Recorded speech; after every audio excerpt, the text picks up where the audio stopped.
राम राम जी मित्रों। अब हम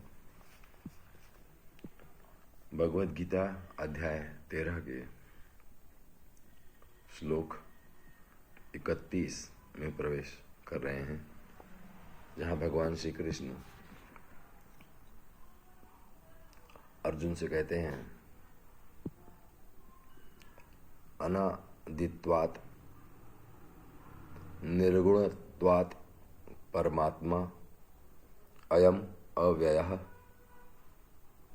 शरीरस्थः अपि कौन्तेय न करोति न लिप्यते। अर्थात, हे अर्जुन, अनादि होने से और निर्गुण होने से यह अविनाशी परमात्मा शरीर में स्थित होने पर भी वास्तव में न तो कुछ करता है और न लिप्त ही होता है। भगवान श्री कृष्ण ईश्वर के गुणों की व्याख्या करते हुए बताते हैं कि ईश्वर अनादि है। अनादि का अर्थ क्या है? अनादि का अर्थ है जिसका न कोई आदि है, अर्थात जिसका न कोई आरंभ है।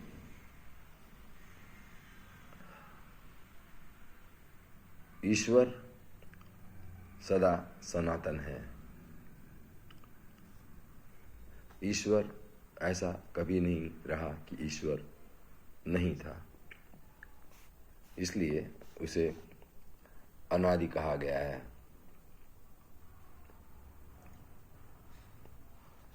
और निर्गुण है। निर्गुण का अर्थ क्या है?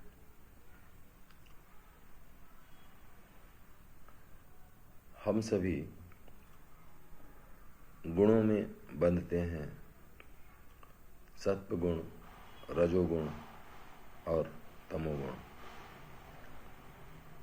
सत्वगुण जो है वो ईश्वर के निकट पहुंचने का सुगम स्रोत है।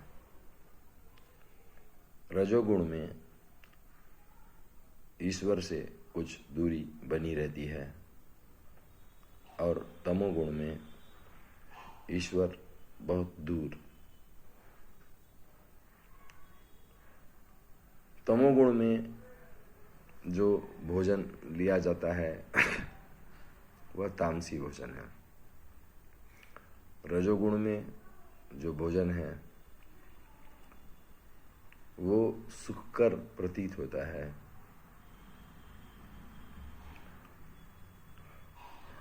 मसाले,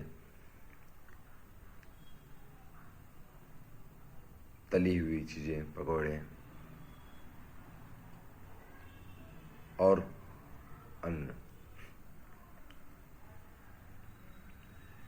सत्वगुण का व्यक्ति जो आहार ग्रहण करता है, फल, दूध इत्यादि, जिसे कहा जाता है फलाहारी, इस तरह के सात्विक अन्न ही ग्रहण करता है। और जो ईश्वर की साधना के लिए सुगम है, ईश्वर की साधना को सहज बनाते हैं। लेकिन इन तीन गुणों के पार जो है वो ईश्वर का स्वरूप कहा है, परमात्मा का स्वरूप कहा है। तो इसके अलावा परमात्मा जो है वो अविनाशी है। अविनाशी अर्थात उनका विनाश नहीं हो सकता। यही बात भगवान श्री कृष्ण ने बताई है। अब